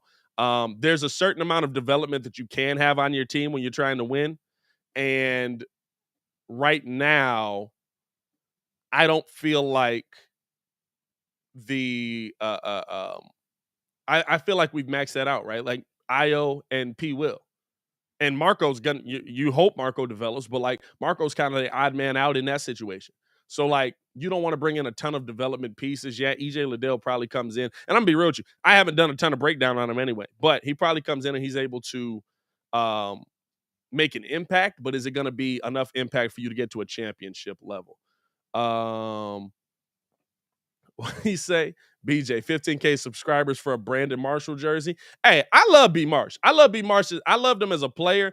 I loved him more so. I love him more so off of the field doing his interviews and stuff like that on YouTube. But I love B. Marsh, man. B. Marsh jersey don't hurt my feelings with it. Roy asks, was you nervous with the Stacey interview? Great job. Was I nervous? I wasn't nervous. I was trying not to look like a fanboy. I love Stacey King. I've told y'all on this. The reason I started doing this is because I heard Stacey King and then I heard other announcers where like they weren't as excited and they weren't like, it was like they didn't enjoy the game of basketball. They were just doing it as a job. Stacey seems like he really enjoys what he does. And so I didn't want to like fanboy. Like I had Stacey King on, bro. Like this is the dude that called the Derrick Rose can go up. You know what I'm saying? Spun him out of his Nikes. I can call out 4, 5, 600 of Stacey King's slogans. I like my meatball spicy funk. Like I love Stacey King, bro. Like that's my guy. When I was watching sports talk, he was the guy that like was like always excited. And whenever he was on a radio interview, he was always excited about something going on with the game of basketball. I like people like that, man. If you love the sport, if you love the job, if you love what you do, it comes out. And that's why I do what I do with the passion that I do it with, man, when I'm calling these games, because I want to make them exciting for y'all, especially if you can't see them. Rico says, Pat, most likely to be moved, DeRozan or Vooch? Probably Vooch. I don't think either of them is likely to be moved, but if I was going to say the most likely, right? Like they like both things can be unlikely, but what's most likely to happen? I would say probably Vooch, right? Because Vooch is on an expiring contract. That's going to be more enticing to other teams that want to maybe start a rebuild or move some things around. If they were going to send you some pieces that are of value. I feel like the one reason why the Rudy Gobert trade in the end might actually have legs could be because Vooch gives you production. You probably send the 18th pick with it. You send them Kobe White. They get a young player. They get an expiring contract that you don't have to work with. And you also get an 18th pick where you can go out and get you a piece that you can build, start building anew around Donovan Mitchell. We know they're not going to build around Rudy Gobert. I don't know if Rudy Gobert is going to be back. And so I think that that's one that could grow legs. So I would say probably Vooch in that situation. Let's see. P Kid asks, what's the first splurge when you get your first real big YouTube check? What's the first splurge?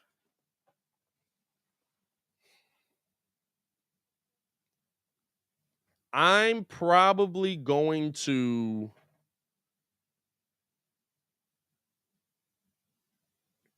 I want to say the obvious one, right? But there's two things I want to do. So there's going to be a couple of splurges.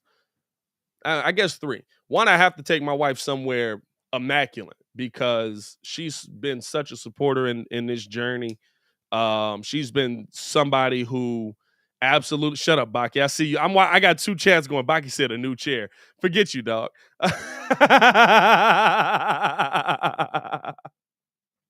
Forget you, dog. A new chair.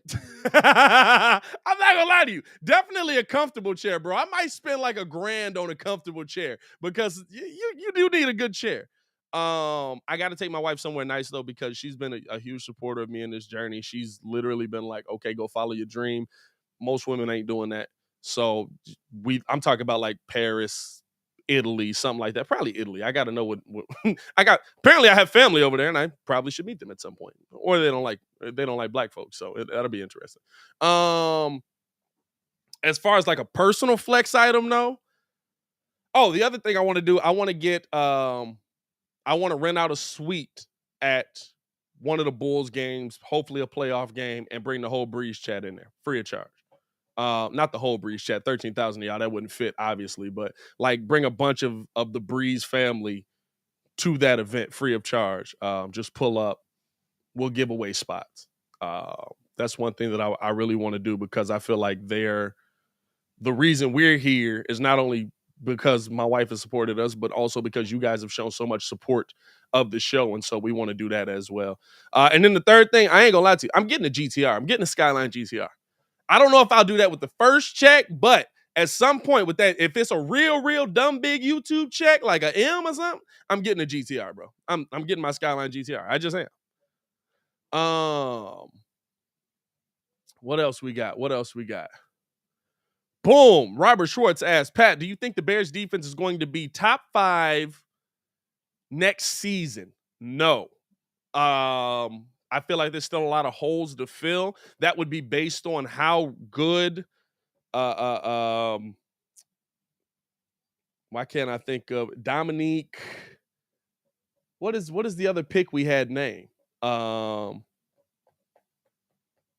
Dominique, what's his last name? It's not Jones, right? I can't think of his name. Dominique something. He would have to emerge for us to be a top 5 pick. Robinson, thank you, Rico. He would have to emerge for us to be a top 5 pick or top 5 defense next season, because you would have to have him and Quinn hitting on all cylinders. What else we got?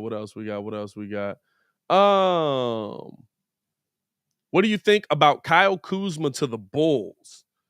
I wouldn't be mad at Kuz. Is he coming off the bench though? Or is he starting? But I wouldn't be mad at Kuz. I feel like Kuz is a really good player.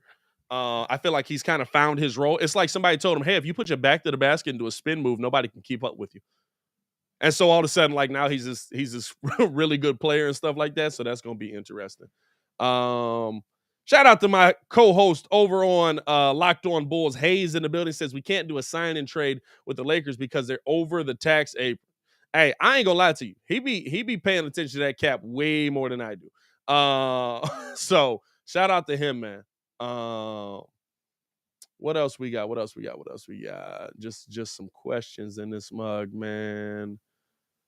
Chef Max says, what do you think is our best option to trade with if Zach leaves? Me personally, I say we try and get Shai Gilgeous-Alexander for a sign and trade. Here's the thing, right? You're not going to trade Zach to a team that has no hope, right? He holds all the cards. If you're going to sign and trade Zach's going to come to you and say, I want to sign with you. I don't want to be here though. So could you trade me here? Right? Like there's a give and take with a sign and trade. It's not just, hey, this guy has to I want to go to the Lakers. Or I want to go to the Lakers, so trade me to the Lakers. Or, hey, I want to sign a trade. Okay, we're going to just send you to OKC, right? Like there's going to be I want to do a sign and trade with this team or keep me here. And so for me, I feel like that would be the Spurs, honestly, more out of anybody. But you never know, right? So I feel like, to me, the Spurs would probably be the name that I would say comes up most. But we'll see. I think Zach's going to be here. I think Zach's going to be here no matter what. What would a trade of Kobe White in the 18th give you realistically?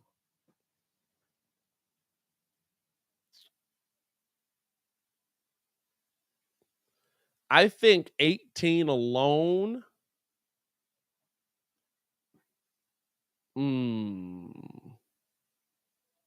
Let me think about this.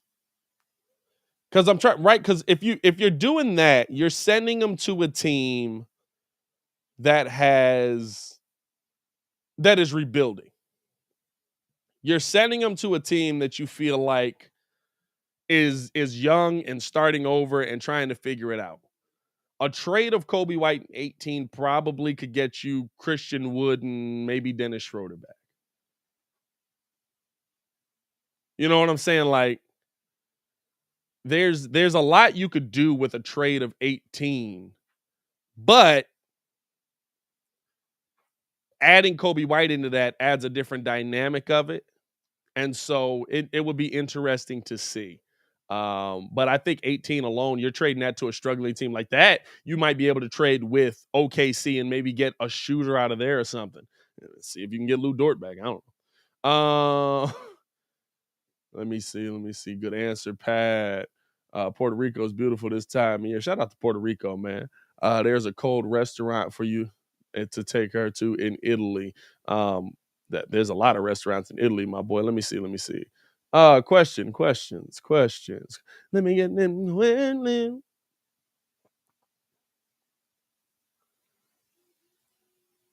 Let's see. Almighty says, Pat, what position do you want to see the Bears go make a splash signing for next offseason? I think that's where you go receiver. Because you can pay somebody dumb money. You can pay somebody dumb money if you go receiver in that situation. That's when you go receiver, especially if you've got a full slate of draft picks. You feel like you can go out and you can get, and maybe you go receiver high in the draft, right? Maybe you go draft the number one wide receiver in the draft, and that is able to put you, and then you can go spend money, I should say, in different directions. Then you can go spend money in a completely different world. I feel like that's a position that the Bears could be in coming into next season. But for me, I would go receiver, or you go find another stud linebacker to pair next to Roquan Smith. Those are the two positions I feel like you would need to go. Because I think Justin Jones is going to play pretty nice this season as well. I think he's going to be pretty decent this season. Baki in the chat. Baki, what's good? What is your thoughts on Dan Orlovsky's tweet about Darnell Mooney not being a number 2 and the players he listed as number 2? So let's pull this up here, right? Let's pull this. Let me do this here. Because I believe we dropped that in the Discord as well. For some reason, my computer being very stupid right now. Here we go. Let me see if I can pull this up in the Discord, because there's some players on there that I do agree with. There's some players on there where I feel like Dan Orlovsky just is in love with the Lions, and so he can't get past his Bears hate, right? So let's see here. You're not gonna pull up? There we go. Give me a second. Here we go. All right, let's share that, and we're live. All right, boom. So this is the list of players that, let me see, can I do a side-by-side on this one? There we go. This is the list of players that Dan Orlovsky essentially calling out Bears fans, saying, hey, you don't have a number 2 right now, that he feels are number 2 wide receivers. There's only one problem with this to me. Okay, Adam Thielen, I'll give you. T. Higgins, I'll give you. But T. Higgins and Darnell Mooney production, I can say that could be similar. Tyler Lockett legitimately plays like Darnell Mooney, but Tyler Lockett's their number 1. If you look at Tyler Lockett on that field and you say he's their number 2, you are mistaken, my boy. DK is the bigger name. DK is not the number 1 wide receiving option on that team. Anybody that sees the Seattle Seahawks can tell you that right there. Chris Godwin, in a sense, if Antonio Brown is there all season, is probably the 3 on that team. But Chris Godwin's a good one. He's just a really good number 2 wide receiver. Michael Gallup kind of became the 1 on that team. I mean, if you watch that, like he somewhat became the 1 on Dallas as well. And just because this is a list of the best number 2s in the NFL does not mean Darnell Mooney isn't a number 2. And as a matter of fact, it doesn't mean that Darnell Mooney can't play. This list is filled with guys that at one point people said were not that guy. Right? Like, was Tyler Lockett that guy instantly? Is T. Higgins that guy instantly? Adam Thielen was that guy for like all of an hour, and they instantly replaced him, right? Like, yeah, they're the best of the best. You're naming the best of the best. Do we have the best of the best on this team? No. Anybody with eyeballs could see that. Anybody with eyeballs could see that we don't have the best of the best in this receiving core. But you're saying that you saying this is essentially saying the Bears, Darnell Mooney can't become a great player in this NFL. or hasn't done things that equal out number 2 wide receiver production in this NFL. And that's just not true. He's absolutely put up numbers of a number 2. Like, we can just see that. So I feel like it was, I don't know, I don't want to say an unintelligent thing to say, but maybe just a bad take. You know what I'm saying? To me, it's just a bad take. I'm not saying that Darnell Mooney's going to be a great number 1 either. But I'm also not going to limit him as a player. And Darnell Mooney's production absolutely would say that he's a number 2 at a minimum wide receiver. And here's the part that Dan doesn't take into account. Adam Thielen. Let me put the tweet back up. This is the part that Dan Orlovsky to me, right? Like, I get the tweet. I get why he's saying it. But this is the part that he doesn't take into account. How many quarterbacks did Adam Thielen have throwing to him? 1. Just 1. T. Higgins all season. How many quarterbacks did he have throwing to him? 1. Michael Gallup. How many quarterbacks did he have throwing to him? 1. Mike Williams. Chris Godwin. 1. You know what I'm saying? Tyler Lockett had 2 because of a Russell Wilson injury. But if we're being 100% honest, Darnell Mooney had to adjust to 3 quarterbacks last season. Not because of injury, but because Matt Nagy had no idea what he was doing and just kept flip-flopping guys in there. I get the take. I get why you would not at the level of these guys. These guys are the best in the league, although Tyler Lockett's clearly their number 1. Mike Williams, Keenan Allen. Keenan Allen's their number 1. I get that one. But all of these guys had consistency and continuity.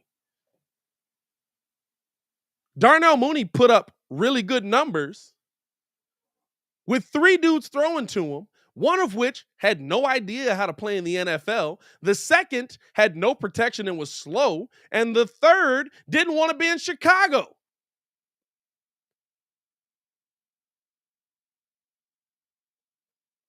So it's a very different situation. And I can't say that you can look at Darnell Mooney's production last season and say that it's 110% on Darnell Mooney. There's a game where Justin Fields got sacked 9 times and never threw the football, essentially.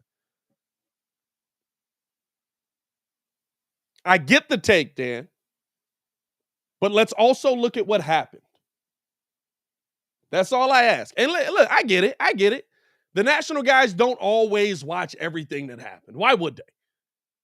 It's the same argument I've had with Stephen A. Smith. It's the same argument I've had. Why would they want to watch Bears football all year? I get it. I understand. But let's not put things out there like this if we're not paying attention to what's happening game in and game out. Darnell Mooney's numbers look this way because he had 3 different offensive sets set up for him.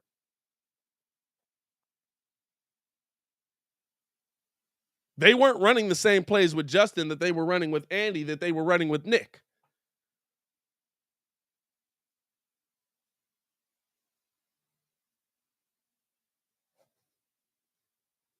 You know what I'm saying? That's all I ask. That's all I ask. Let's if we're gonna give these hard line, I'm gonna shut down Bears fans because I'm sick of hearing about Darnell Mooney takes. Let's at least look at what's actually happened.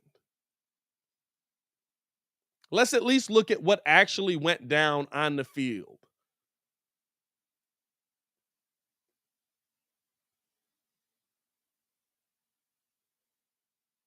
That is funny.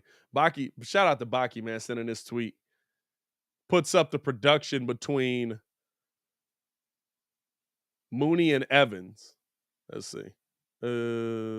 That kind of cut it off there. Hold on, I'll go to this one. Bow. Yeah. 1,035 yards, 81 receptions. Both 13 yards per game, 14 yards per game. Mike Evans had more touchdowns. Again, continuity.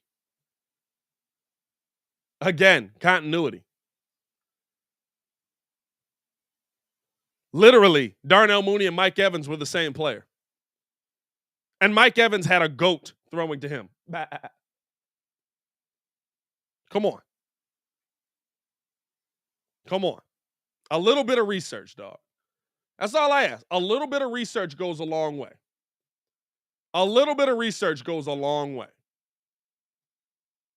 I'm not saying that it's a poor take. Yeah, I guess I kind of am. I guess I kind of am. You got it. And that's the one thing about doing this show, bro. Like I really try hard to not have hardline opinions on stuff that I don't watch. Y'all hear me when I'm talking about these player breakdowns. What do I tell y'all every time? I don't know what this dude is. No clue who he is. If we had more people that said, I don't know, you would have less people that get cooked on TV. You just would. Watching this stuff for a long time don't mean that you fully understand this stuff. You know what makes me feel good after the Stacey interview? A lot of the stuff that we've been telling y'all, Stacey King said. A lot of the stuff that we've been telling you guys, Stacey King was kind of backed us up on it, right? Like he was kind of like, hey, you guys have been watching this for a long time. You understand this. You know what I'm saying. You know what I mean? Like,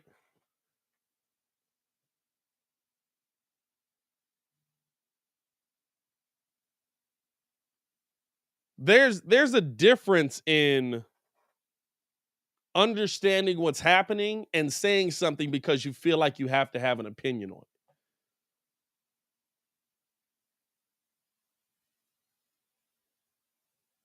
I don't feel like I have to know everything. That is the thing. I guarantee you this. I'm going to sit there. I'm going to look at it. I'm going to be like, I don't know what that means. So guess what? I'm going to get up and I'm going to go figure out what that means.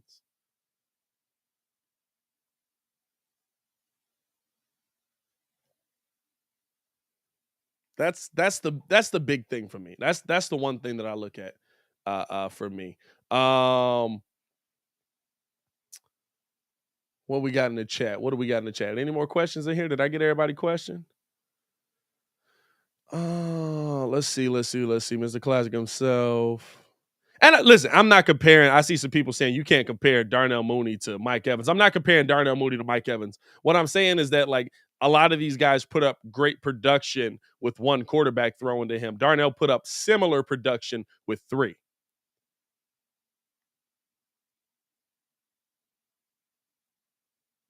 You know what I'm saying? Like Tom Brady threw to Mike Evans all season. Darnell put up very similar production with 3 different systems in place. So you got to look at that as well.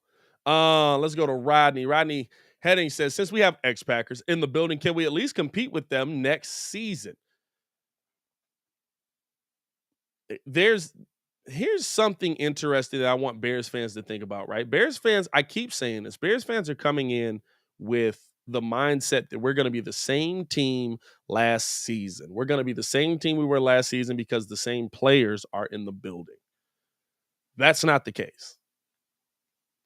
It's about having guys that are competent and understand what they're doing. We have guys that at a minimum seem competent. Do they understand what they're doing? We're going to see. But at a minimum, right, they all come from organizations that showed competency. They all coached at a level successfully before they came into this position. The Colts had one of the best defenses in the NFL. The Packers had one of the best offenses in the NFL. Now, Luke Getsy has never been an OC. I think this is a little bit of a, he's quarterback's coach. We're going to see what that is. He may be in over his head. But at a minimum, right, there's a give and take with that as well. There's Luke Getsy playing well on one side, but there's Luke Getsy coaching the team well on one side, but there's also Lucas Patrick, who's out there in the trenches, who understands this playbook just as well as Getsy does, and comes back to you on the other side and saying, "Hey, listen, let's not do that again because that doesn't work out there." So there's a give and take relationship with player and coach that you should always see. Can we compete with them next year? Yeah, we can compete. That doesn't mean we're going to win. Compete doesn't mean win. The Bears are going to score more points. I guarantee you the Bears are going to score more points.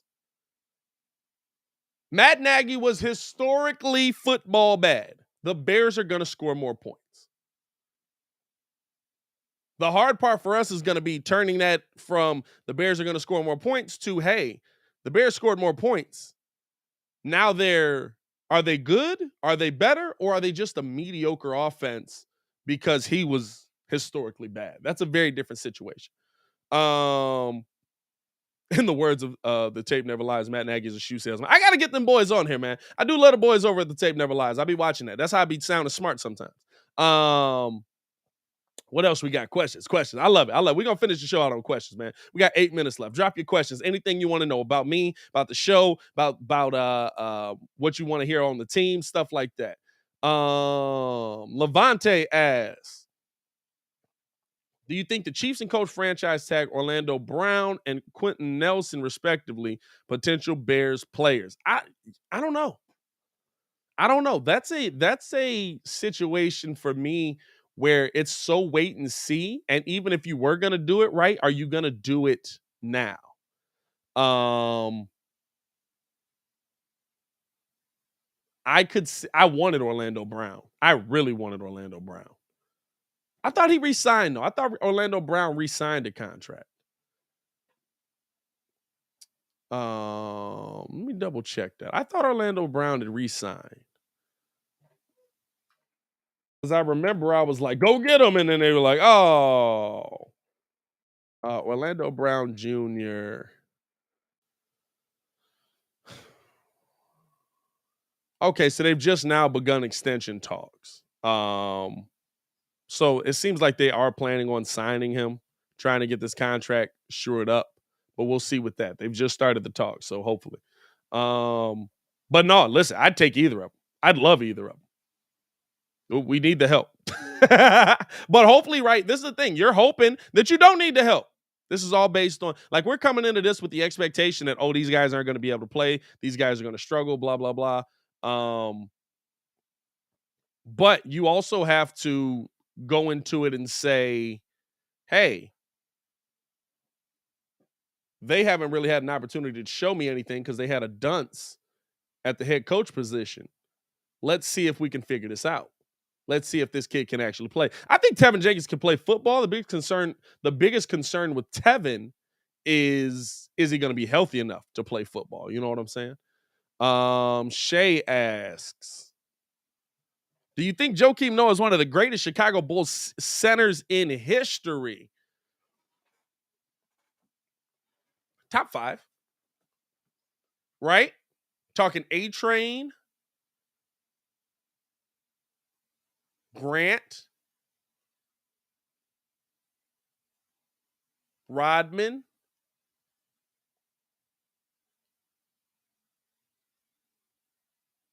that might be all the great big men we've had. Now that I think about it, Joakim's definitely in the top 5. Am I missing a big man? We haven't had a ton of great big men. Let's see. I mean, 5, you might be getting back to Jason Chandler. Let's see, Chicago Bulls, Ben Wallace that one season.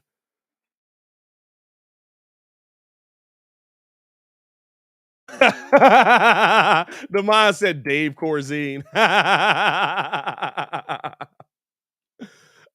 He's probably in there. Tom Boerwinkle's in there.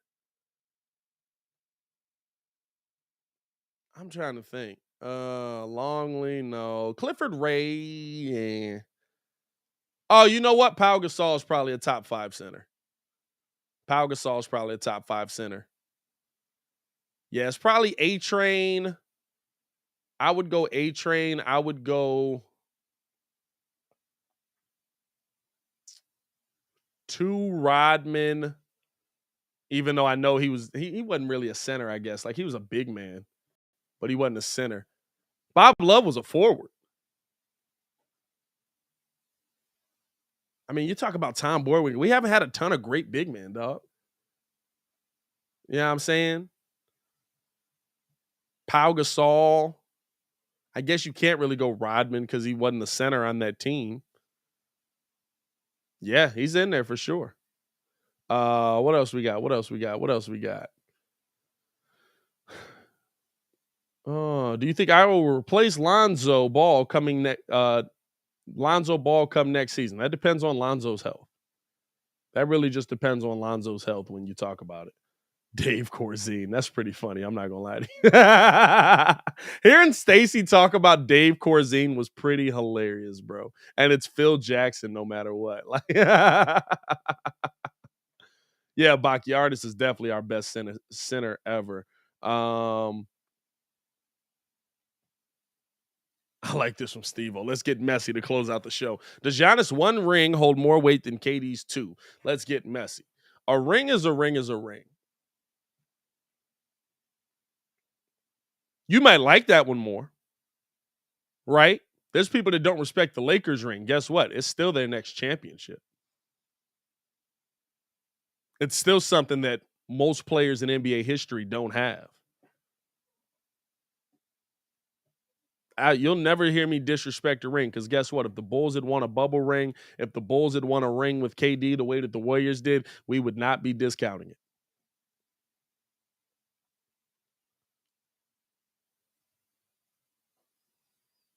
You'll never hear me discount a championship because I want one.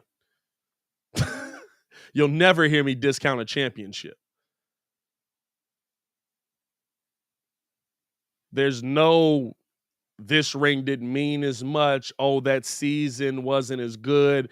Oh, there's none of that. It's a championship. We got 6 of them. We haven't gotten one since 98. My brother wasn't born for the last Bulls championship.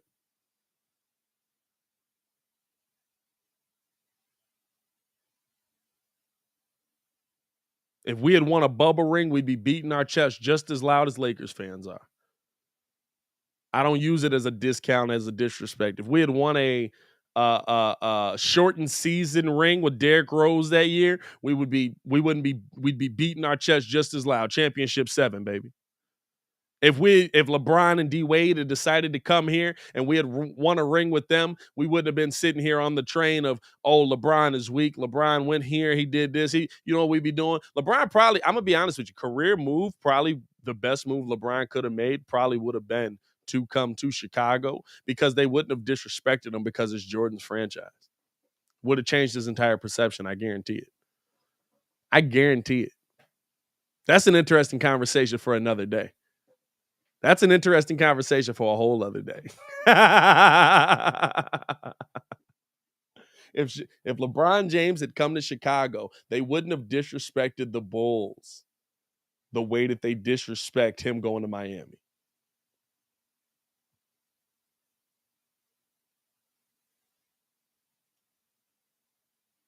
And that's our show, man. Appreciate y'all for tuning in and rocking with us, man. Shout out to Shay, man. Shay, you said you sent me a DM. We'll get that mug over to you, my boy.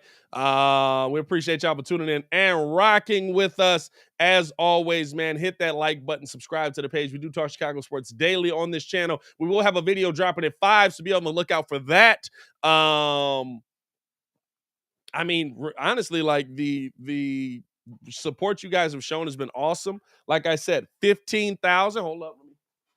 15,000.